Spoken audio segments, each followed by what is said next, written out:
Hi, everybody. It's Retha here. And today I'm very excited because I brought a special guest, and her name is Robyn. And she'll do a little bit of an introduction to herself. And she has helped me so much. I don't know how I lived without her before I met her. And she helps with all my terms and conditions. So she's a commercial lawyer. I hope I got that right, Robyn.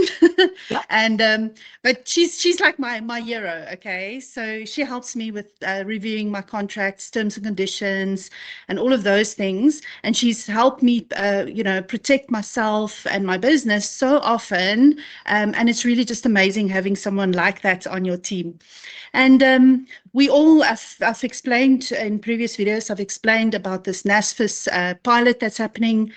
We're all going to have to comply to what NSFAS wants us to comply with. But they don't really tell you exactly what that means and what is the impact of these things on you and your business, and how you're allowed to deal with students when you go onto that pilot and how not. And that is why Robyn is here. So, Robyn, first, give us a little bit of an intro. Sure, thanks, Rita.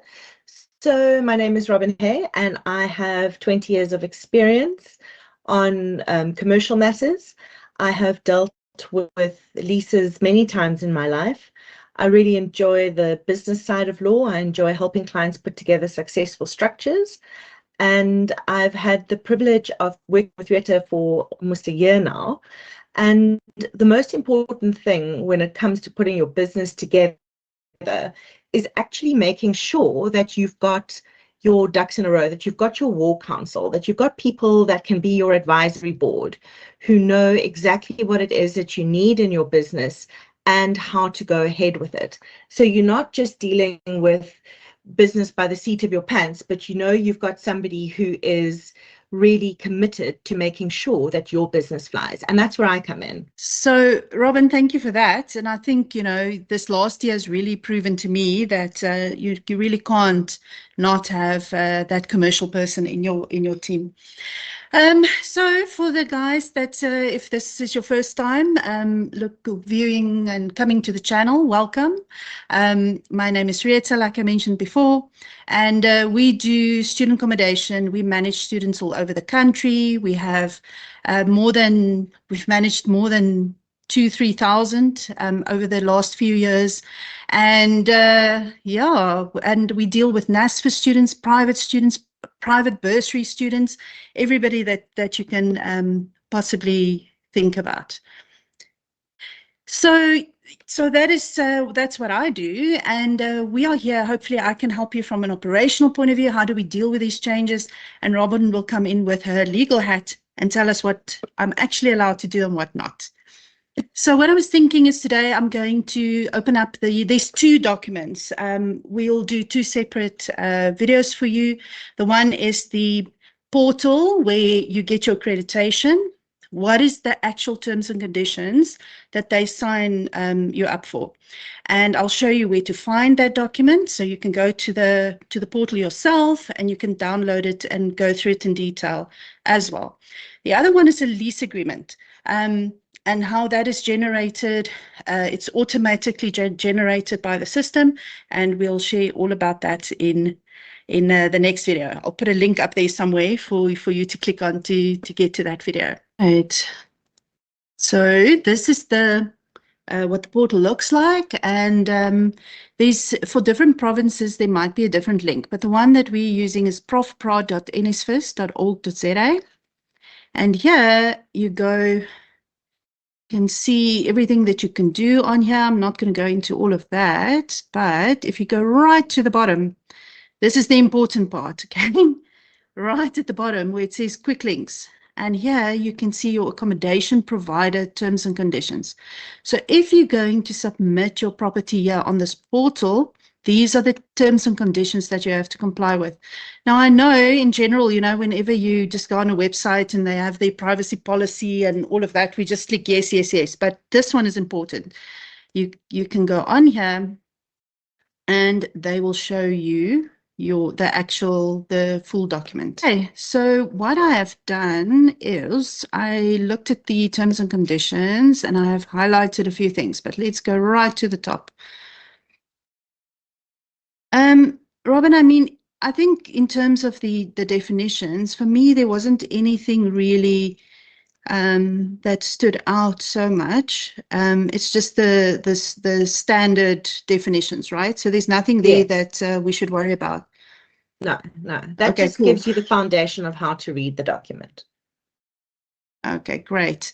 And you will see a PAP is your private accommodation provider. So that is you as a person that want to have NSFAS students.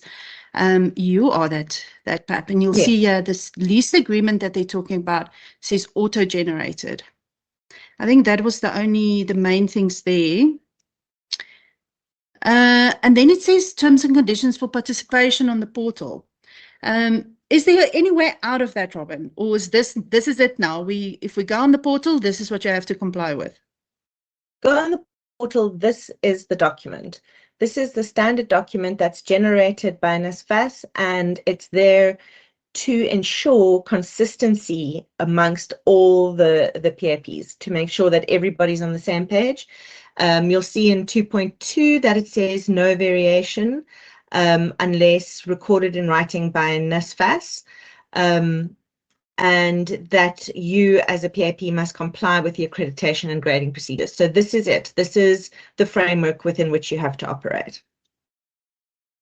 Okay, great. And I don't think at this stage NSFAS is going to want to vary this process because it's very new. They're implementing it. But at the same time, they might change this at any point in time, which I do think they say they are allowed to.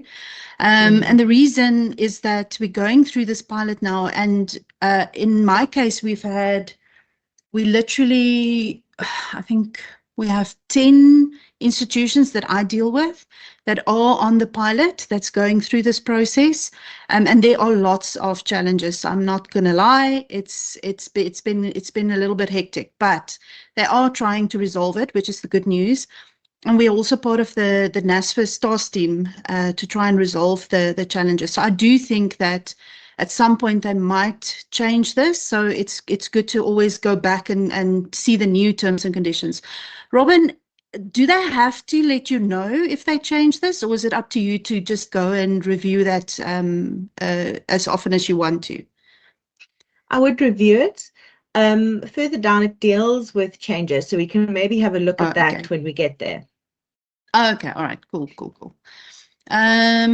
Okay, so it says you must register on the portal, and once registered, you basically lodge an application for accreditation, and then they will first review the company or the property that you've submitted, and then they'll do the physical inspection if your initial documents were successfully uploaded and reviewed by them.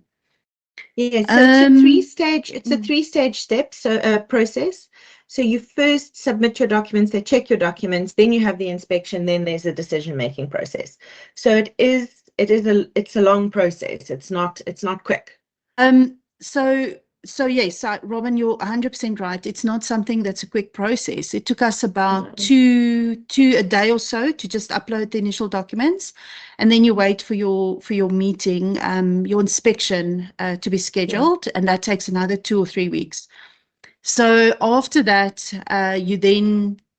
they'll give you notice, about a week's notice, so that you can get ready with whatever last minute things you want to do, and then it takes them after that another 2 or 3 weeks to then upload the results, and then for you to get your offer letter. So that is easily 6 to 8 weeks that you have to wait. So if you're going to go through this process, don't wait for it to start this in January. Okay, November, your property need to be ready and submitted then already. They might only come out in January, but at least you're going to be first in the queue almost, if I can put it that way, for them to come out and inspect. Which is, I think that is the timing is a very, very important factor. So here we're back to the document. So I think for me, you must upload these documents. So a lot of it is standard, and you can go and read through that yourself. The ones that I want to highlight here, though, is that They also want to know about recreational amenities and services. Now, purpose-built student accommodation, the big guys, they are really good at this. They will have a gym on site, they will arrange events and so on. But the smaller places, and everybody must go through accreditation, even people with 2 or 3 beds in their backyard or in their house, everybody has to go through this accreditation process. And now they want to know about recreational amenities and services. So what recreational things are you offering? And Look, I mean, yeah, I mean, that's yeah. an important part of it, because if you also look further down, you'll see you also need a sexual harassment policy. You need recreational amenities and services. So this is not, as you said, Retha, it's not just, putting together 3 beds and hoping for the best. You've really got to think through your business proposition and look at what you can and can't present, because that affects your grading. And your grading affects your the amount of money that you can get, and also the kind of students that you're going to get. So it's really important to make sure that when you're planning these kind of things, you include the costs of any kind of recreational amenities that are available, and also that you've got all your policies in place, so you don't suddenly have to scramble to get your policies in place. Yeah, and these are all new things. So that was never a requirement before, and we've done accreditation through universities. I don't know. The other day I counted, it was more than 60 times, and never has anybody asked us for a sexual harassment policy. So this is a brand new thing that everybody will have to have. And like I say, even if you're a small provider, you're going to have to have all of these things that we didn't have before. What I've noticed, if you don't have everything, obviously, it doesn't mean you're not going to be accredited. I think some things like the sexual harassment policy is a must-have. But if you don't have any recreational activities, okay, fine, you don't submit anything. That's okay. It just means that it could affect your grading. So there's a grading of A, B, C, D, E, whatever, but it will just means that you probably won't get an A. Yeah, exactly. And all those things come into play, and they all affect your business case. And I will also share with everybody the gradings and the rates that you're going to get per grade. I'll put a link to that as well in the video. Let's see. So those are the main things. The other interesting thing for me was that if there was any incidents of crime that were reported, then you have to declare that. So that is also an interesting one. Does that mean it's just for anything that, like, maybe if it was a police case, or if somebody said, listen, my clothes were stolen off the washing line, would we need to report that as well? It's interesting because it's very broad. So it says any incidents of crime. It doesn't say reported to the police. It may be very hard to detail it if you don't have, the affidavit that's presented when you open a case at the police station. So it might be quite hard to really determine how many criminal cases there are if you're not looking at a report. But I would be cautious, and if there has been the report of something criminal, my laptop's been stolen or whatever, and there's proof of that, then I would include it. But if there's no proof and it's just a statement, it's very difficult then to say, look, this was a genuine claim, this wasn't a genuine claim. So I would definitely start with where there has been a criminal case laid, a case number obtained. Okay, great. Yeah, and I think what we try and do as well, especially with theft and things like that, and well, anything else really, like you say, we always tell the students, go and open up a police case, and then we also do an incident report where our res managers will then get the statement, get the police case number, put it on a report, what happened, if there was a break-in, if something, that they have to do that, they sign it, the student signs it.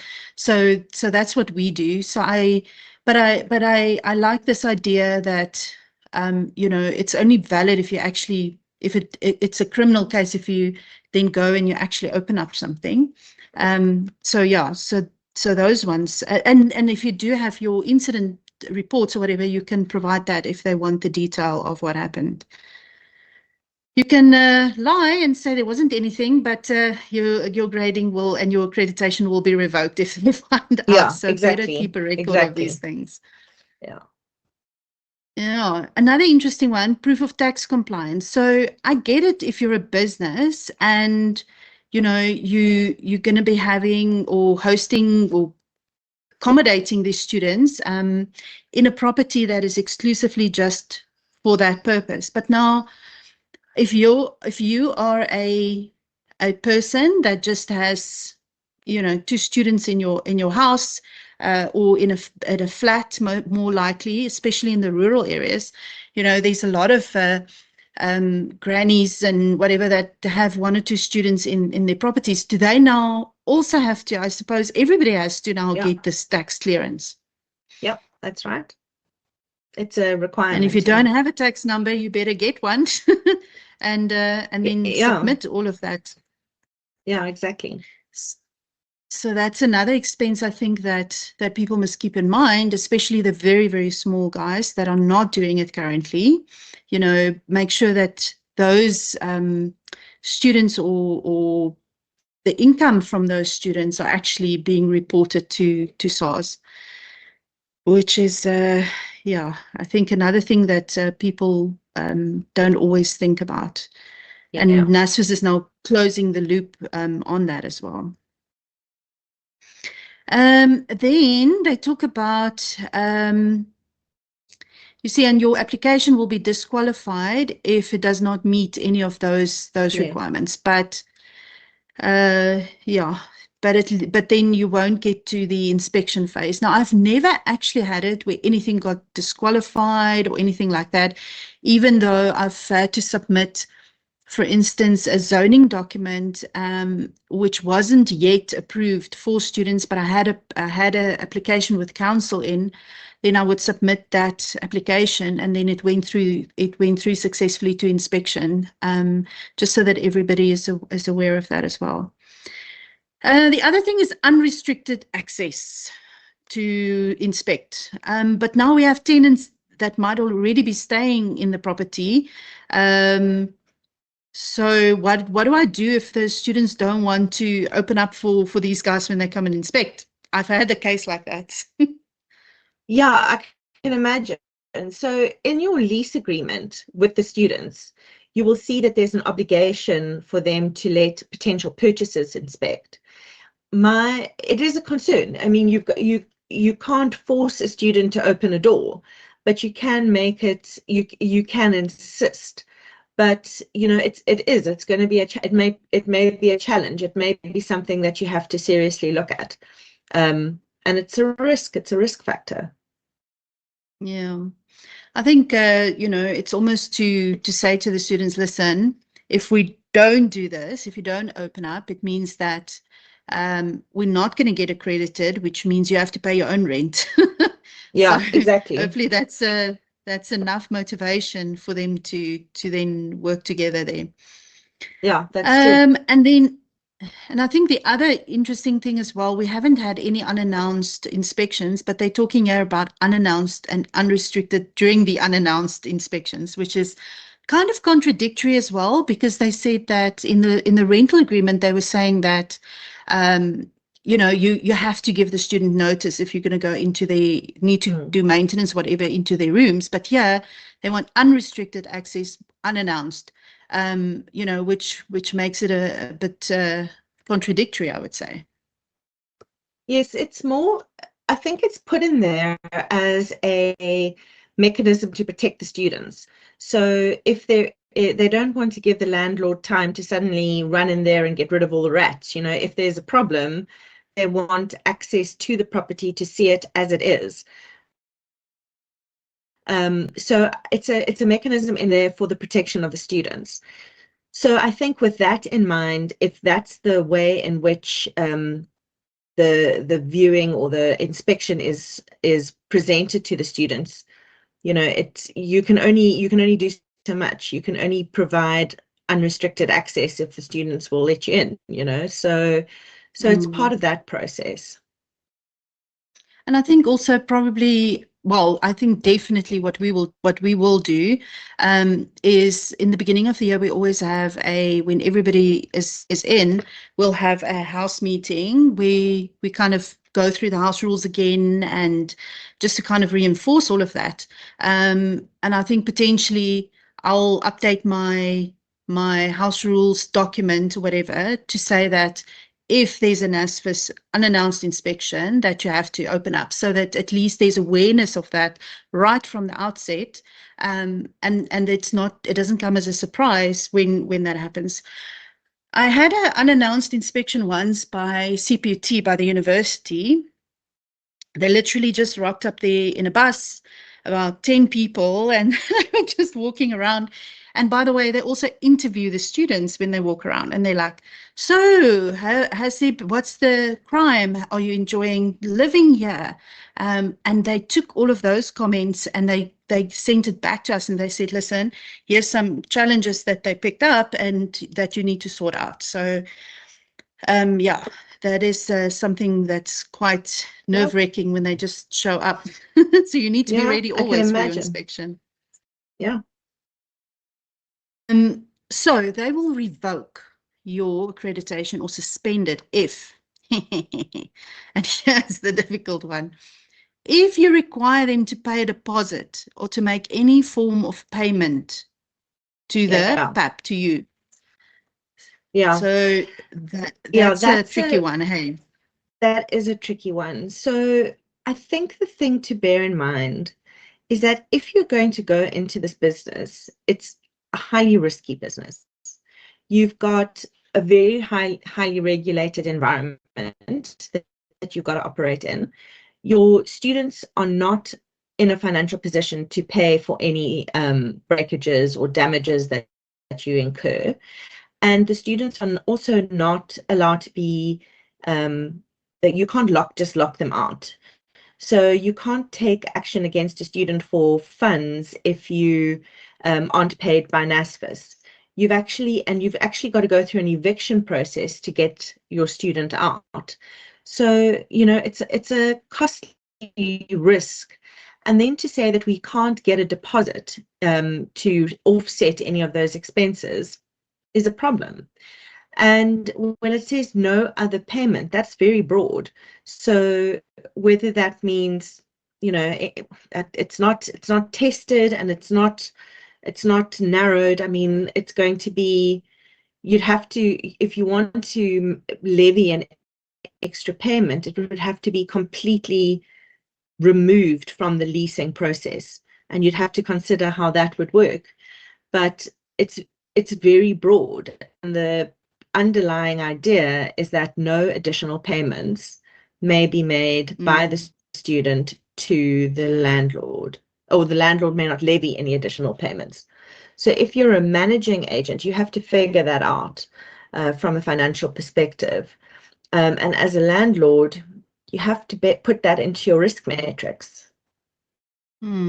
So that would also mean, it could also mean, because we don't know, it's so broad, like you say, but it could also mean that you can't charge top-ups. So if NSFAS says, okay, great, we're giving you 4,000 rands or whatever that amount is, then you can't charge 5,000 for the room, because that would mean another payment, isn't it? Yeah. Your payments are capped, and it specifically says that on the NSFAS website. They're very clear that it's a capped amount, and the capped amount is reviewed every year. So the 2024 capped amounts are out, and that will be reviewed for 2025. And you also don't have any control over the increase of that rental amount that's going to come to the landlord. So it is something to consider. Yeah, so I wonder how that.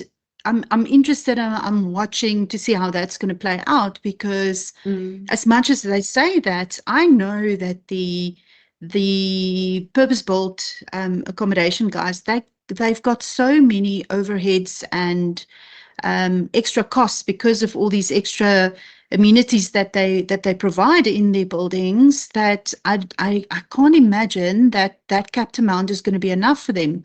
So, and for the investors, right? They used to probably able to provide certain kind of returns for these, and these are normally listed companies. So I'm very, very interested to see how that's going to work out. You know, are they going to change their models? Are they going to, or are they somehow going to challenge NSFAS in the courts to say, listen, there has to be, and even if the students end up paying the top ups, but just allowing them to charge that in the first place, you know?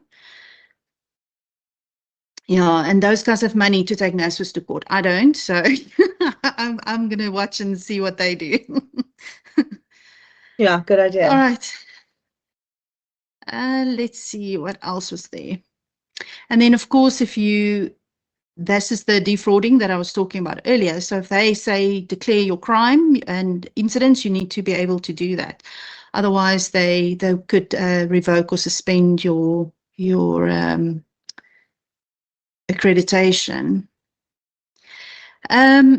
So the other interesting thing here is that they say they could suspend you if you allow a beneficiary to continue to occupy the accommodation despite being deregistered.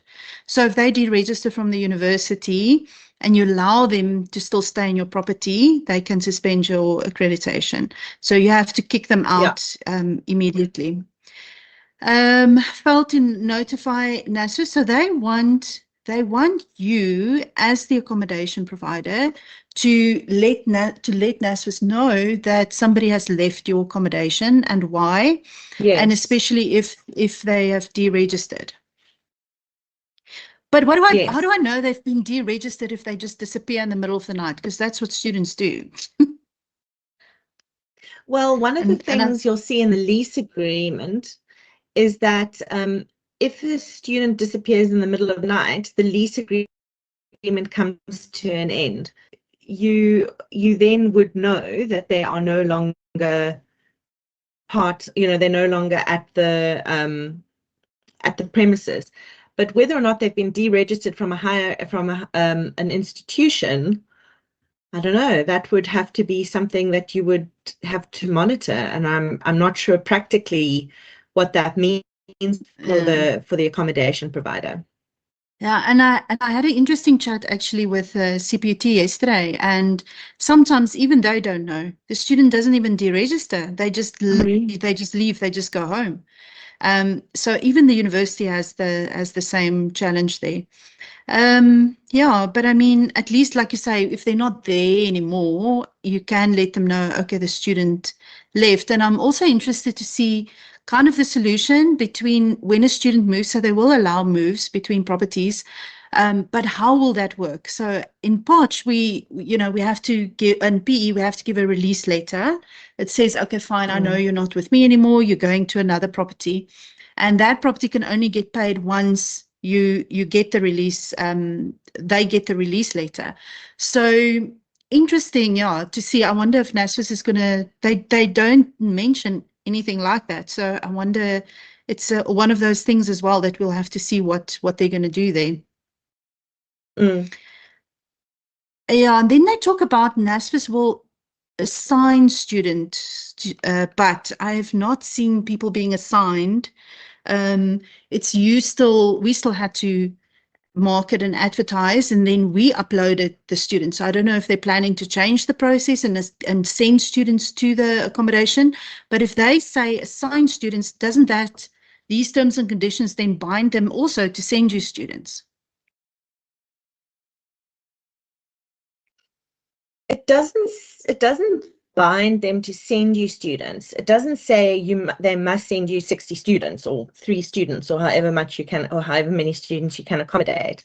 But it says that they will, if they're going to send you students, they're only going to do so once your accreditation is in place. Okay, but it doesn't say they have to then send you whatever many. Okay, so it's still up to you to do your own marketing and get the students to come in like that. Um, this is the other interesting one for me, Robyn, this Yeah. 11.4. How do you interpret this? Yeah, this is a problem. So this says that if NSFAS doesn't pay, you have no recourse against any beneficiary. Now, what does that mean? No recourse against any beneficiary could mean that you can't go after them for non-payment, which I think is what they're saying. But no recourse is so broad that it can mean that they are trying to limit your right to evict. But your right to evict is a statutory right in terms of the PI Act. So you would have to, what they'd have to test is whether or not they would oppose any application for the eviction of a student. So no recourse is very broad. It isn't particularly well drafted clause. It doesn't allow for finalization of that terminology. So that's something that C, and we'd have to look at what that means. Okay. All right, cool. But I think also at least if they're not a beneficiary anymore, so if they get defunded and they're not an asset beneficiary anymore, then technically none of this applies anymore, and then they have to pay personally, right? Or not? Yes, correct. And if they don't pay, you Okay, can cool. evict. You can evict, yeah. All right, cool. So at But least that will help just to put that in perspective, landlords.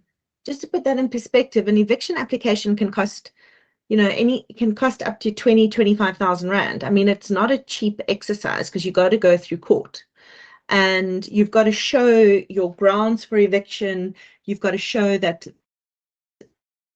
there's hardship. You've got to show you've got to do a lot of hoops in the eviction process. So, it's a cost. It's a real cost.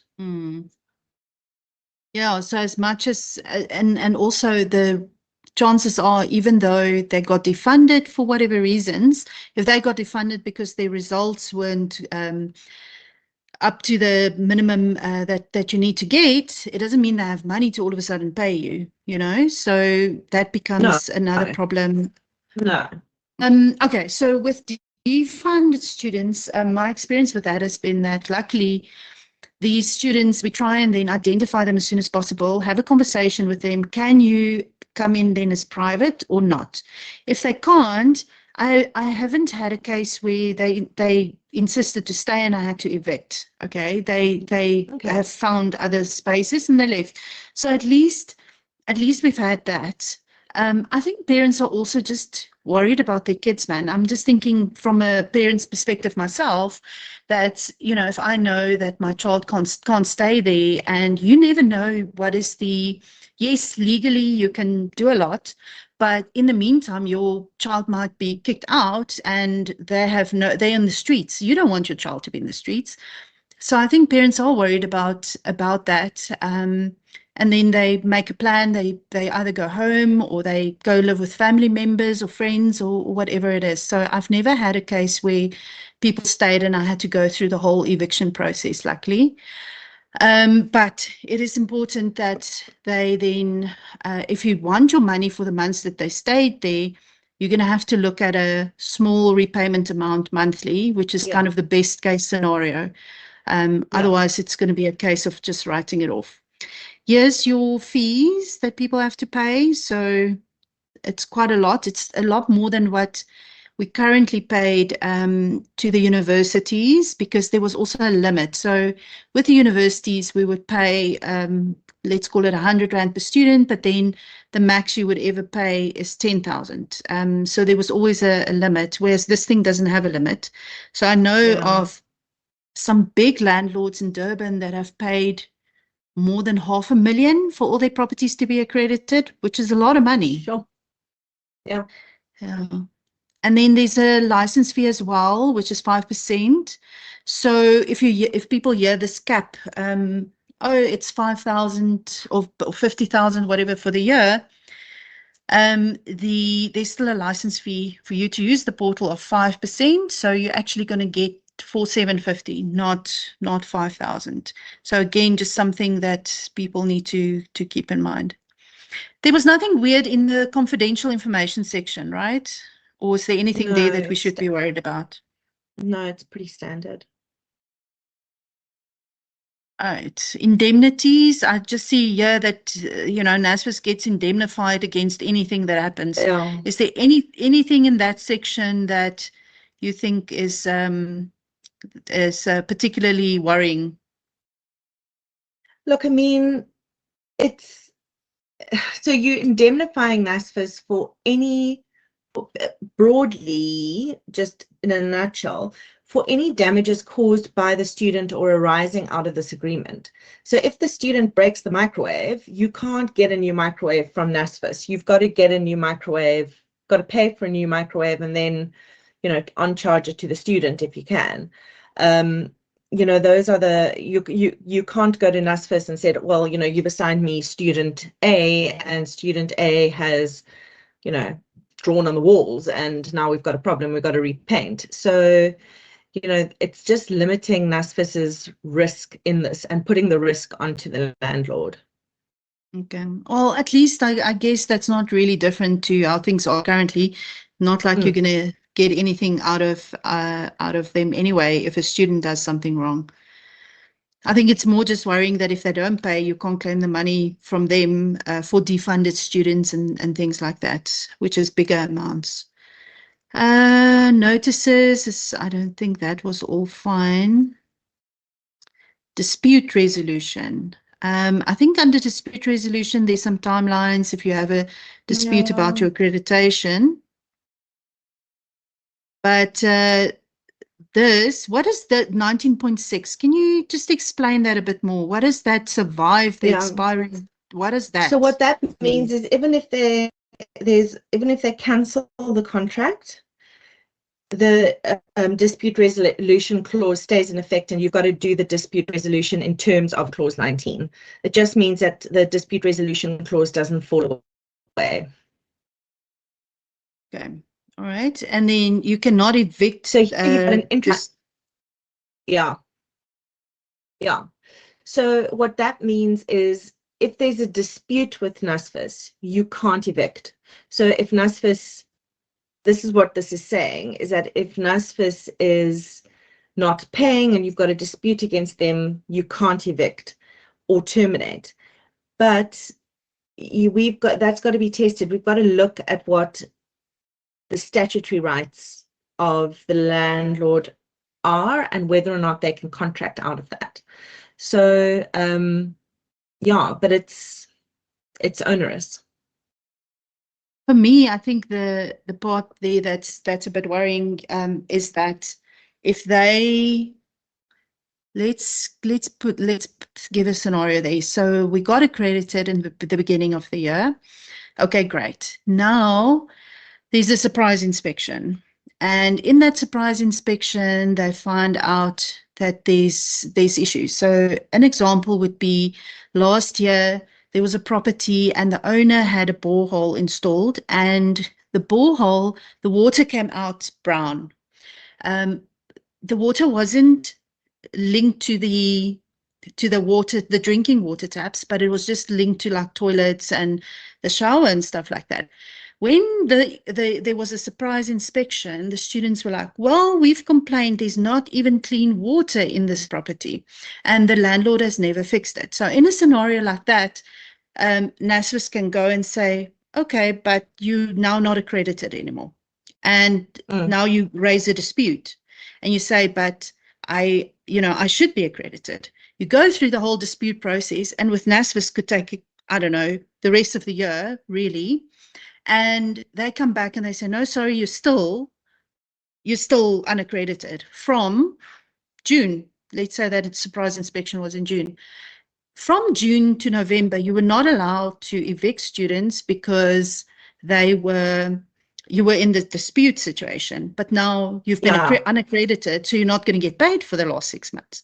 That for me is which is why you absolutely cannot do anything that's going to get you unaccredited or get you revoked or suspended throughout the year. Yeah. And when you are going into something like this, Retha, it's not just a matter of getting your property ready and going. You've got to look at your investment into the property as a whole. And you've got to say over how, because you're only accredited for 3 years at a time. So how long will it take you to make your money back? How are you going to put a business proposal in place to make sure that you actually make the money and that you're not in a loss-making position or just breaking even? People think that, this is going to be a fantastic way to earn money, but it's high risk.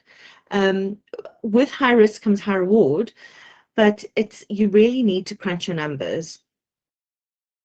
Yeah, and you kind of need the processes and the systems to be able to cater for various scenarios. If this happens, then what? Protecting yourself, having proof of a student accusing you of anything, always have proof that you can easily and readily give to someone, have those incident reports available, keep your communication with students that you continuously do when things happen, have all of that available. So if there is something that comes up, you can protect yourself. It's about, like you say, managing and mitigating that risk, because there is a lot of risk in it. And now they also want students to report maintenance on the portal. And if you don't attend to that maintenance in time, they can at some point automatically decide, okay, well, you're not accredited anymore, So you're gonna have to get very, very good with your management processes and procedures to be able to protect that investment that you've made. Yeah. And I think that's where law ends and business begins. So you have to look at your risk from a legal perspective and a business perspective and put together a really tight business plan. Yeah, definitely. Well, if you need help with your business plan, I can always help you with that as well. If you would like to contact Robyn in the future, we will share her details in the comments as well. Don't keep her too busy, okay? She's mine, but okay, it's fine. I want to say thank you to everybody. Thank you, Robyn. We will do a video for you on the lease agreement, which I think is also very, very interesting. And you can watch that next. Bye.